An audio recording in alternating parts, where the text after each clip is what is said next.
그러한 축복의 시간으로 성령께서 함께하여 주옵소서. 예수님의 거룩하신 이름으로 기도 올리옵나이다. 아멘. 오늘부터 거룩한 주간을 보내게 됩니다.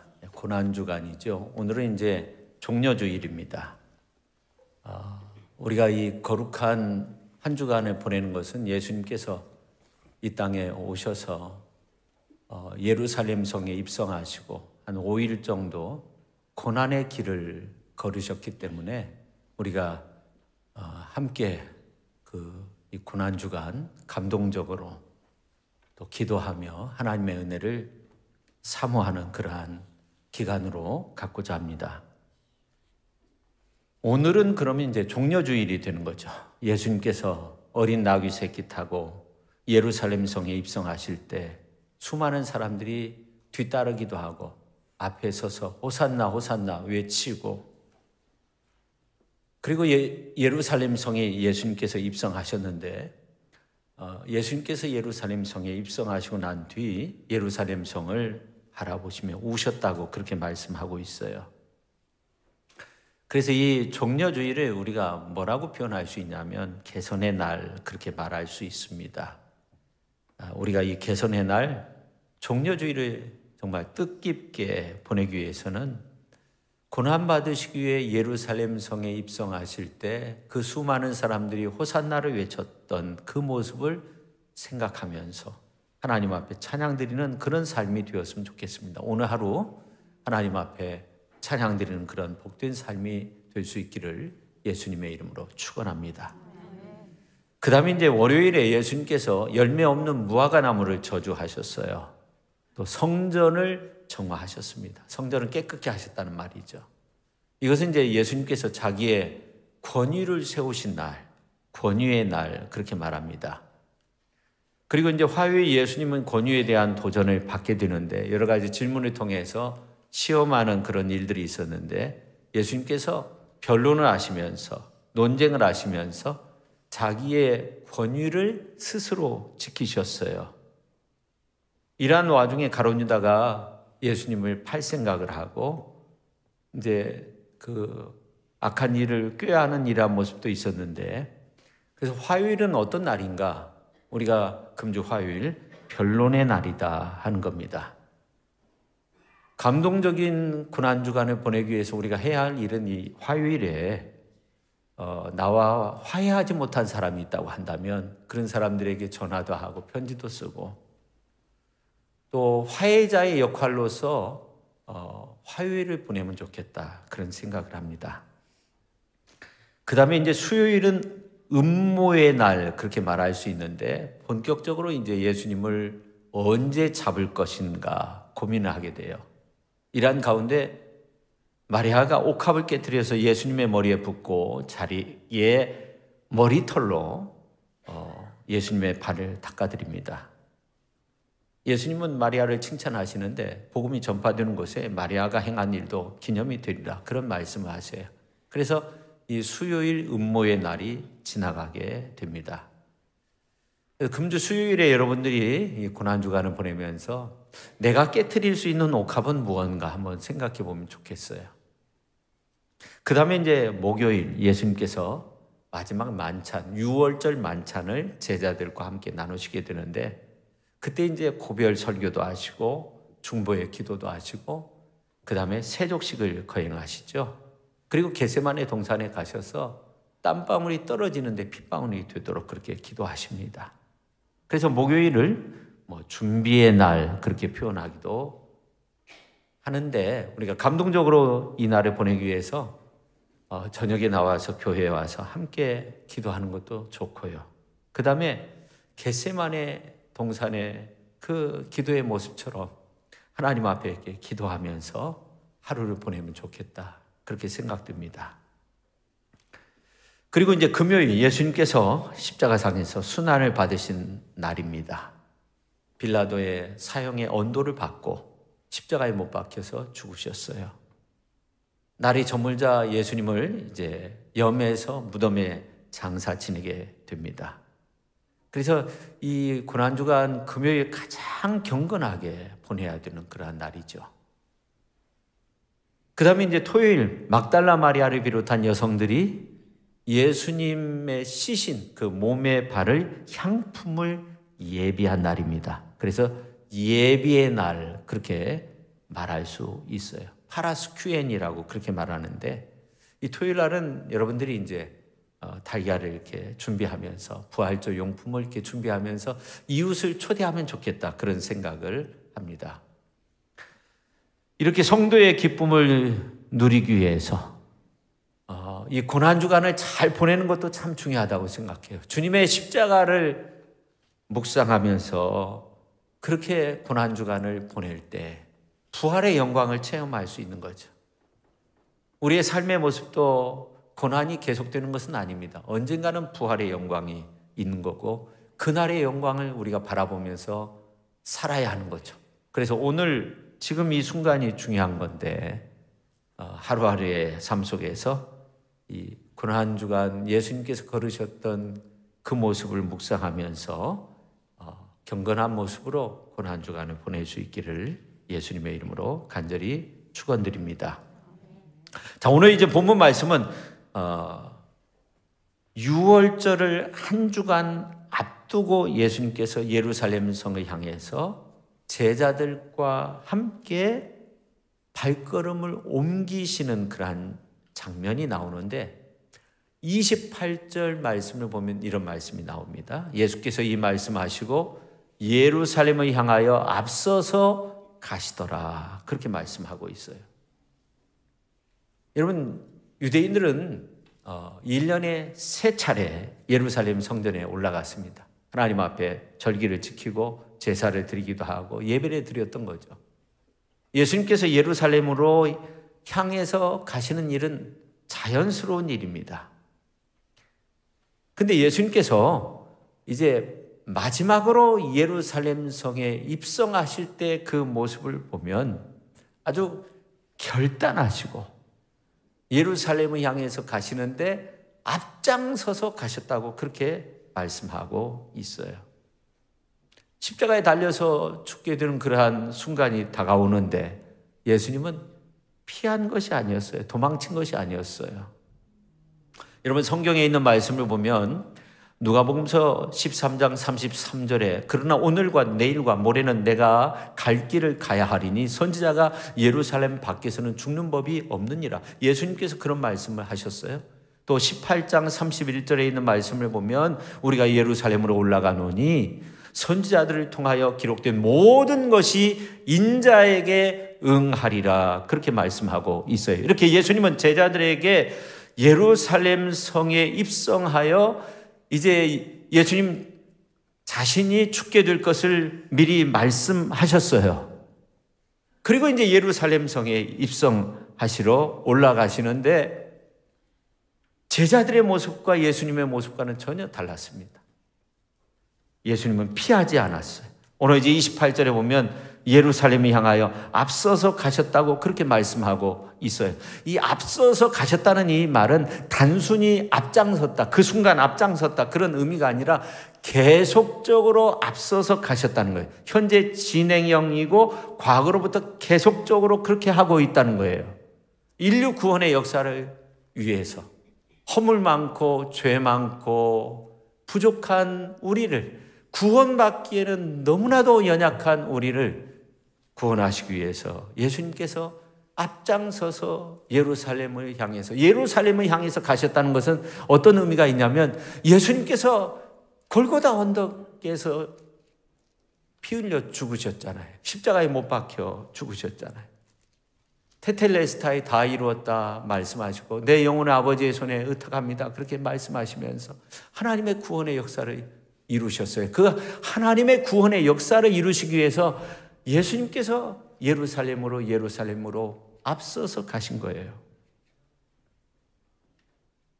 근데 오늘 이제 11절에 있는 말씀을 보면 이 제자들의 모습과는 전혀 다른 어떤 모습을 우리가 발견할 수 있는데, 자, 11절 오늘 누가복음서 19장 11절 같이 한번 읽도록 하겠습니다. 그들이 이 말씀을 듣고 있을 때 비유를 더하여 말씀하시니 이는 자기가 예루살렘에 가까이 오셨고 그들은 하나님의 나라가 당장에 나타날 줄로 생각함이더라.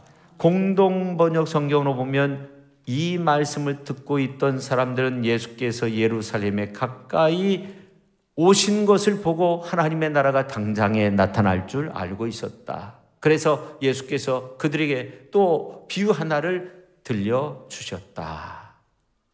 자, 예수님의 제자들은 어떤 생각을 했냐면 예수님이 예루살렘에 입성하면 정치적인 어떤 메시아로서 우리들도 예수님 옆에 있으니까 예수님의 직속 제자들 12명 가운데 한 사람이니까 우리 모두가 정말 그 나라에서 크게 한 자리 차지하게 될 거다 이런 생각을 하고 있었던 거죠. 동상이몽이라는 말처럼 외형적으로는 동일한 목적지 예루살렘을 향해 가고 있었지만 전혀 다른 마음으로 예수님의 제자들이 주님을 따랐다는 그런 말씀이 드는 겁니다. 저는 이러한 말씀을 묵상하면서 어떤 생각이 되냐면 우리가 예수님을 믿고 의지하며 주님의 몸된 교회 나와 거룩한 주일 예배를 드리면서 우리의 어떤 자세를 되돌아보면 좋겠는데 우리가 신앙생활을 하지만 정말 예수님께서 원하시는 그러한 삶의 방법으로 하나님께서 원하시는 그러한 삶의 방법으로 우리가 교회에 나와 하나님 앞에 예배드리고 믿음의 길을 걷고 있느냐 하는 겁니다. 그렇지 못한 경우가 너무나도 많은 것 같아요. 여러분 어떻게 보면 교회에 한두 번은 다 나와서 하나님 앞에 예배드렸던 사람들이 대부분일 거예요. 그렇지만 세상 길로 빠져버린 사람들이 너무나도 많이 있고 하나님을 믿는다고 하지만 잘못된 모습으로 믿고 그런 모습들이 너무나도 많이 있어요. 사실 우리의 행동과 우리의 태도를 통해서 예수님의 빛이 비춰져야 되고 예수 그리스도의 맛이 나야 되는데 우리의 모습을 보면 그렇지 못할 때가 너무나도 많이 있다는 거예요. 저 자신도 보면 참 안타까운 그런 모습을 지닐 때가 많이 있어요. 교회에 출석하며 예배에 동참하고는 있지만 내 신앙의 목적지와 주님 계신 그곳과 정말로 매치된 그러한 모습 속에서 내가 내 삶의 길을 걷고 있느냐 볼 때 너무나도 연약한 모습들이 많이 있어요. 하나님이 원하시는 뜻에 내 삶을 조율해서 신앙의 음의 높이를 맞춰야 되는데 그렇지 못한 믿음의 사람들이 너무나도 많이 있다는 겁니다. 일부 제자들처럼 성공하기 위해서 출세하기 위해서 예루살렘 성으로 입성하는 그 모습을 지니고 있진 않은가 우리가 한번 생각해 봐야 하는 겁니다. 그런 제자들을 향해서 예수님께서 말씀을 하시는데 문화의 비유를 말씀하고 있어요. 이 문화의 비유는 마태복음서에 나오는 달란트의 비유와 좀 차이가 있어요. 이 달란트 비유를 보면 1달란트, 2달란트, 5달란트를 이제 종에게 맡기고 먼 타지로 나가서 다시금 와서 세 많은 일한 주인의 모습이 나오는데 문화의 비유는 10명의 종들이 불러가지고 한 문화씩 다 똑같이 맡겨주는 거예요. 똑같이 맡겨주는 거예요. 그리고 이제 다시금 돌아와서 셈을 하게 되는 이러한 모습을 보게 되는데 근데 이제 재밌는 것은 이 주인이 먼 나라로 가서 왕위를 얻기 위해서 먼 나라로 가는 거예요. 속국이다 보니까 예루살렘이 이스라엘이 속국이다 보니까 누군가는 인정을 해줘야 돼요. 로마 사람들 황제가 인정을 해야 돼요. 황제 앞에 가는 거예요. 근데 한 문화씩 맡겨주고 간 거예요. 그리고 돌아와서 10종을 불러서 셈을 하게 되는데 어떤 종들은 우리가 정말 많은 것을 남겼습니다. 그렇게 보고를 하는 종이 있는가 하면 그냥 그대로 그냥 한 문화 그대로 있습니다. 근데 이제 어떤 일이 있었냐면 이제 이 주인이 먼 나라에 가서 왕위를 얻기 위해서 갔을 때 모반을 꾀해가지고 그 나라에 사절단을 보내가지고 우리는 이 사람 반대한다. 이 사람 우리의 왕이 되는 것에 반대한다. 그런 일이 실제로 있었다는 것이죠. 그래가지고 이제 돌아와서 세마할 때 한 달 이 한 문화를 내놓은 사람들, 그냥 그대로 내놓은, 한 달란트 받은 사람과 똑같은 거죠. 그냥 그대로 파묻어 두었다가 내놓은 사람들은 이 사람들이 바로 모반을 꿰었다 생각을 해서 어떻게 해요? 그 사람들을 처단하게 된다는 거예요. 그렇지만 많이 남긴 사람들에게는 더 많은 정말 10고을 권세를 차지하도록 그런 권세와 다스리는 그런 능력을 주신다. 그렇게 말씀하고 있어요. 그래서 27절에 있는 말씀을 보면, 그리고 내가 왕됨을 원하지 아니하던 저 원수들을 이리로 끌어다가 내 앞에서 죽이라. 그런 표현까지 말씀하고 있어요. 그리고 이제 예수님께서 예루살렘 성을 향해서 가시는 거예요. 출발한 곳은 여리고 삭개오 집으로 그렇게 말할 수 있고, 도착 지점은 적어도 32km 떨어진 예루살렘인데 하루 만에 가기가 어려운 거리예요. 그래서 베다니 근처에서 마르다 마리아 나사로의 집에서 이제 저녁 늦게 이르러서 그곳에서 저녁 식사를 하시고 그 집에서 주무셨을 것으로 생각이 됩니다. 그리고 그 다음날 이제 입성을 하시는 거예요. 종려주일에 입성을 하시는 거예요. 2명의 제자를 먼저 보내서 이제 나귀 새끼를 끌고 오도록 그렇게 요청을 하죠. 정말 가니까 나귀 새끼가 있어서 이제 타고 입성을 하시는 이러한 모든 모습들이 참 놀라운 것은 주전 520년경에 스가랴 선지자를 통해서 예언한 말씀이 그대로 다 이루어진 거예요. 그래서 스가랴서 9장 9절에 있는 말씀을 보면 시온에 따라 크게 기뻐할지어다, 예루살렘에 따라 즐거이 부를지어다. 보라, 내 왕이 내게 임하시니 그는 공의로우시며 구원을 베푸시며 겸손하여서 나귀를 타시나니 나귀의 작은 것 곧 나귀 새끼니라. 그러니까 예수님께서 나귀 새끼를 타고 입성하시는 거예요. 근데 그 당시 예루살렘에 살았던 그 많은 백성들은 자주 로마의 이제 장수나 이러한 사람들이 군마 타고 백마 타고 군악대들의 나팔 소리를 들으면서 정복자의 그 모습으로 입성하는 모습을 보았을 거예요. 근데 예수님은 어린 나귀 새끼 타고 입성하시는 거예요. 전혀 다른 모습인데 참 놀라운 것은, 그렇지만 예수님께서 예루살렘 성으로 입성하실 때 막 환호를 지르고 호산나를 외치는데, 이제 구원하소서, 오늘 시편 118편에 있는 그 기도의 내용으로 호산나 호산나, 저 높은 곳에서 하나님께 영광이요 우리에게 구원이로다 하면서 호산나 호산나 앞에서 뛰고 막 겉옷을 깔고 뒤에서 따르면서 종려가지를 흔들면서 그렇게 외쳤던 겁니다. 호산나, 구하오니 지금 우리를 구원하소서, 그런 말입니다. 저는 이 호산나라는 말이 이스라엘 백성들이 정말 예수님을 잘 알고 예수님이 어떤 분인가 잘 알았기 때문에 이런 기도를 했을까? 저는 그렇게 생각되지 않아요. 나중에 이들이 어떻게 예수님을 십자가에 못 박으라고 외쳤던 사람들이 바로 그 사람들이었거든요. 잘 알지는 못하지만 그래도 나사렛 출신 예수 그리스도가 갈릴리에서 행하신 그 놀라운 구원의 역사, 죽은 자를 살리고 굶주린 자를 먹이는 그러한 놀라운 왕으로서 예루살렘 성에 왕으로서 입성하신 그 모습으로 알고 그렇게 호산나를 외친 거예요. 근데 이러한 어떤 외침은 저는 우리나라에서 과거에 정말 조선 독립 만세를 외쳤던 그 모습과도 좀 비교할 수 있지 않을까, 그런 생각을 합니다.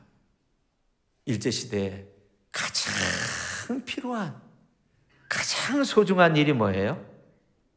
조선 독립 만세. 조선 독립 아니에요. 이스라엘 백성들에게 있어서 가장 필요한 것이 뭐예요? 호산나예요. 이제 우리를 구원해달라고, 이 압제에서 우리를 벗어나게 해달라고. 이 시대에 정말 우리에게 필요한 것은 바로 이 호산나의 찬양, 호산나의 기도, 호산나의 외침이 필요하지 않은가. 저는 그런 생각을 해요. 이 나라를 보면서 우리에게 정말 필요한 것은 과거 3.1운동 일으킬 때 조선 독립 만세를 외쳤던 것처럼 우리가 다시 한번 이 땅 가운데 하나님의 선한 역사를 이루기 위해서 우리가 호산나를 외쳐야 되지 않나, 그런 생각을 합니다.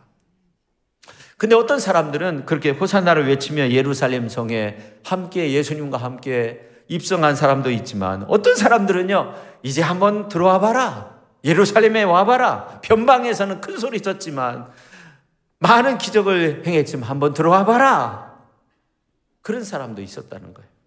그래서 오늘 39절에 있는 말씀을 보면 무리 중 어떤 바리새인들이 말하되 선생이여 당신의 제자들을 책망하소서. 그 따르는 무리들이 왜 호산나를 외치냐는 거예요. 바리새인들이 그렇게 말하는 거예요. 그때 예수님께서 어떤 말씀을 하신지 아세요? 40절에 있는 말씀을 보면 우리가 같이 한번 읽도록 하겠습니다. 대답하여 이르시되 내가 너에게 말하노니 만일 이 사람들이 침묵하면 돌들이 소리 지르리라 하시니라. 아멘. 이게 무슨 말입니까? 예수님의 이 말씀은 저 사람들이 부르짖는 소리대로 나는 다윗의 자손 메시아인데 만일 사람들이 나를 메시아로 부르지 않으면 하나님이 돌들을 시켜서라도 내가 메시아됨을 선포하리라, 그런 말씀이에요. 성도 여러분, 예수님이 예루살렘 성에 입성할 때 예수님과 그리고 예수님의 제자들뿐만 아니라 여러 사람들이 함께 입성을 했어요. 그 동기와 그 기대감은 전부 다 달랐다는 것을 알아야 됩니다. 예수님은 우리를 구원하시기 위해서 예루살렘 성에 입성하셨습니다. 그러나 제자들은 예수님 힘입어서 뭔가 출세하고자 하는 그런 마음이 있었던 거죠. 무리들도 마찬가지인데 오늘 우리가 교회에 나올 때 여러 가지 다양한 생각들을 가지고 나오는데 우리의 신앙의 동기와 목적이 정말 예수 그리스도 십자가의 그 구원의 은혜, 십자가의 사랑과 그리고 예수님께서 보여주신 삶의 모습, 그 아름다운 그 말할 수 없는 주님의 향기를 우리의 삶 속에서 풍겨낼 수 있는 그런 모습이 되어야 한다고 생각해요. 우리 교회도 마찬가지예요. 그래서 우리 교회가 앞으로 빵 선교를 하려고 지금 다 거의 다 시설이 맞춰졌다고 해요. 제가 1부 예배 때는 이제 앞으로 시설을 해야 됩니다. 그런데 우리 장로님 거의 다 맞췄다고 전화를 하셨어요. 이제 앞으로 우리가 함께 동참해서 주님이 말씀하신 것처럼 내가 굶주릴 때 너희가 먹을 것을 주었다는 거예요. 헐벗었을 때 입혔다는 거예요. 참 우리가 언제 그런 일 한 적도 없는데 어떻게 그런 말씀을 하십니까? 작은 자에게, 소자에게 한 것이 나에게 했다. 그래서 우리 교회가 앞으로 이 일을 하려고 해요.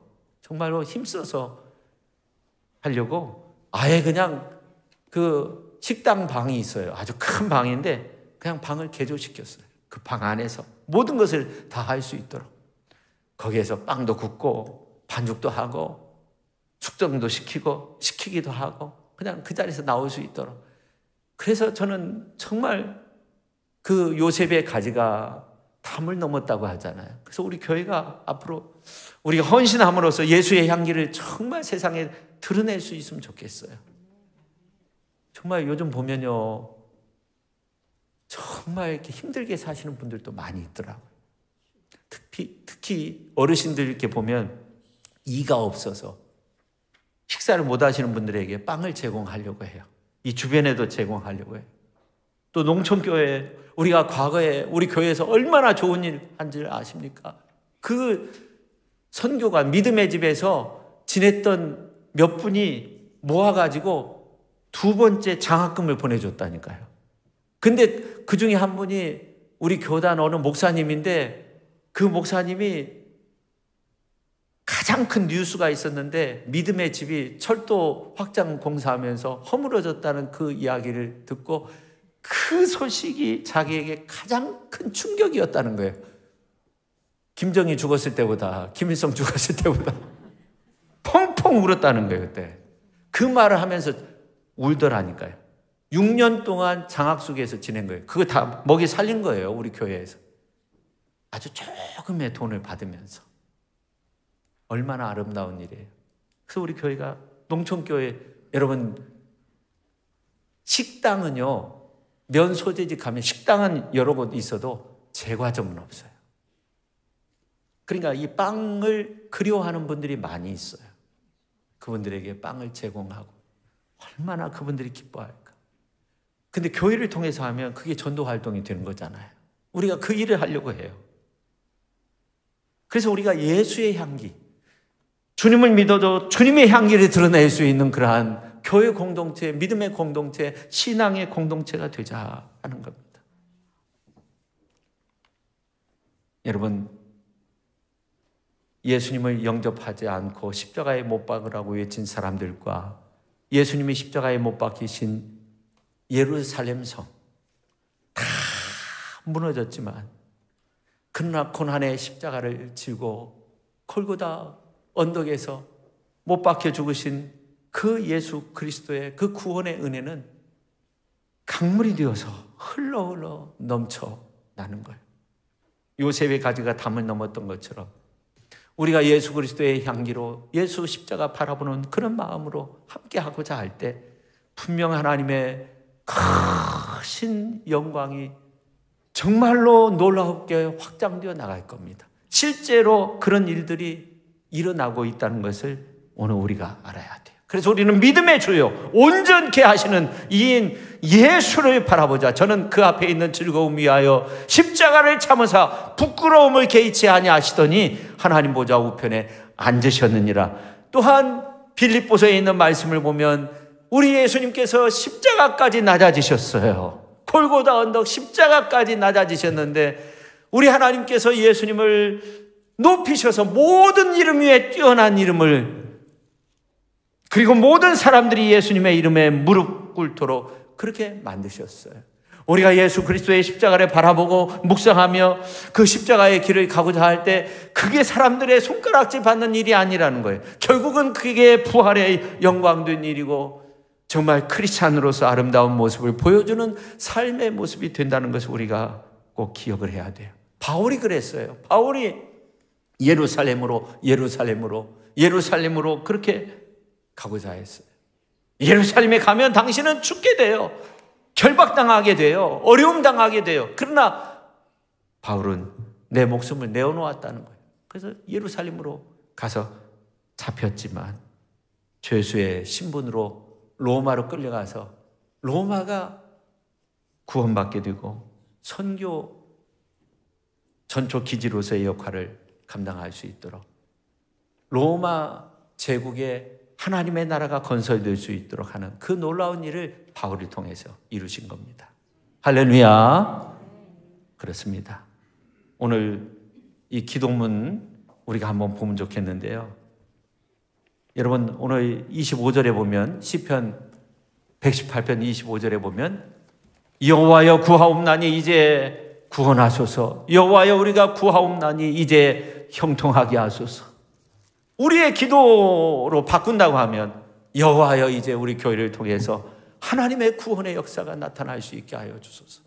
우리 교회뿐만 아니라 요셉의 가지가 담을 넘었던 것처럼 하나님 우리 교회를 통해서 어려운 교회들도 정말 하나님의 구원의 은혜를 경험할 수 있게 하여 주옵소서. 이제 형통하게 하옵소서. 그렇게 기도하면 좋겠어요. 이제라고 말하고 있는 것은 기다리다가 어느 좋은 때가 아니라는 거예요. 이제 이 시점이 됐다는 거예요. 이제 구원하고 형통할 때가 되었다는 거예요. 이제라는 시점이 중요한 거 아닙니까? 불났는데 막 119 막 전화하고 이런 것도 중요하죠. 근데 막 지금 불러가지고 소화기 바로 옆에 있는데 전화하고 그런 것이 중요한 것이 그 자리에서 막 소화기 들어가지고 열어서 뿌려야 되는 거죠. 이제라는 의미는 바로 절박한 시점이라는 거예요. 절박한 때라는 거죠. 구원하소서라고 그렇게 말씀하고 있는 것은 이건 구출해 달라는 거예요. 우리를 통해서 하나님의 구원의 역사가 나타날 수 있도록 우리가 힘써야 된다는 거예요. 요셉이, 어린 요셉이 그 구덩이에 빠져 있을 때 하나님 앞에 이 기도를 한 거예요. 구원하소서. 근데 그 기도를 들었어요. 그래서 형 유다의 마음을 움직였어요. 그래서 우리가 요셉 죽이지 말고 이건 하나님 앞에 큰 죄를 짓는 건데 그렇게까지는 하지 말고 그 우리의 동생이고 우리 혈육인데 그렇게 하지 말고 그냥 노예로 팔아버리자. 그래서 애굽 나라 노예로 팔렸는데 어떻게 돼요? 나중에 총리가 된 거 아닙니까? 구원이 그런 거예요. 오늘 이제 그 1차로 우리 학생들 세례문답을 했어요. 정말 오랜만에 이렇게 했는데 제가 물었어요. 어떤 학생한테. 우리 예수님 승천하셔서 부활 승천하셔서 우리에게 구원을 주셨는데 지금 하나님 보좌 우편에 계시는데 예수님 무엇하고 계실까요? 성령을 통해서 우리를 구원하신다. 그게 답인데 물어보니까 예수님 잘 계세요. 예수님 잘 계세요. 그래, 네 말도 맞다. 잘 계시지. 여러분, 오늘 우리 하나님 앞에 기도하면서 이 한 주간 하나님 앞에 기도하면서 이 호산나의 기도, 하나님이 이제 구원하소서, 하나님이 이제 구원의 역사를 베풀어 주옵소서. 우리 교회를 통해서 하나님이 놀라운 구원의 역사가 번져나갈 수 있게 해달라고, 형통하게 해달라고, 어려움에서 벗어날 뿐만 아니라 이제 부흥의 불길이 일어날 수 있도록 해달라고, 그렇게 하나님 앞에 기도해야 돼. 하박국서 3장 2절에 보니까 여호와여 주는 주의 일을 이 수년 내에 부흥하게 하소서. 이 고난과 역경 속에 있지만 우리가 하나님 앞에 기도할 때, 릴레이 기도를 통해서 우리가 기도할 때 하나님의 선한 구원의 역사가 나타나게 되리라 믿습니다. 그런 놀라운 역사를 이루는 저와 여러분 모두가 될 수 있기를 예수님의 이름으로 축원합니다. 기도하겠습니다. 하나님 아버지, 종려주일에 우리가 어떤 기도를 해야 되는가, 또 고난 주간 보내면서 우리가 어떤 모습으로 지내야 되는가 생각해 보았습니다. 주님, 이제 구원하소서, 이제 부흥케 하소서, 이제 형통케 하소서. 하나님의 놀라운 구원을 주님의 몸된 교회를 통해서 이루어지게 하시고, 이 지역 구원 더 나가서 요셉이 그 가지가 담을 넘었던 것처럼 하나님의 그 놀라운 은혜가 주님의 몸된 교회를 통해서 정말 아름답게 성취되어 나갈 수 있도록 우리가 주님의 향기가 되길 원합니다. 우리가 예수의 향기를 드러내기를 원합니다. 우리가 예수님의 빛을 비추기를 원합니다. 예수님의 구원의 역사를 이루기를 원합니다. 그렇게 기도하며 살아가는 우리 모두가 되게 하여 주옵소서. 예수님의 이름으로 기도 올리옵나이다. 아멘.